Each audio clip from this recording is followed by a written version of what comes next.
नमस्कार आपण देखुछंती जन्नत न्यूज कलाहांडी पाई गौरवर खबर। भवानीपाटना स्थित स्वामी विवेकानंद पब्लिक स्कूल रो अध्यक्ष और प्रतिष्ठाता डाक्टर शिवराम नायक अंकु प्रदान करा जायछि कलाहांडी प्रतिभा सम्मान बिना 2026 भुवनेश्वर प्रसिद्ध रवींद्र मंडप ठारे उत्कल विकास परिषद पक्षरु आयोजित एक वर्णाढ्य उत्सव तांकु एही सम्मान दिया जायथिला।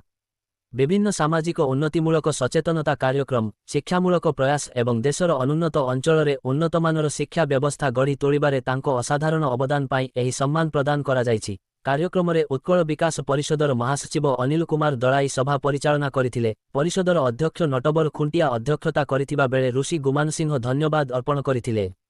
सम्मान ग्रहण पर डाक्टर शिवराम नायक कहिथिले, एही सम्मान समग्र कलाहांडीवासी समर्पित।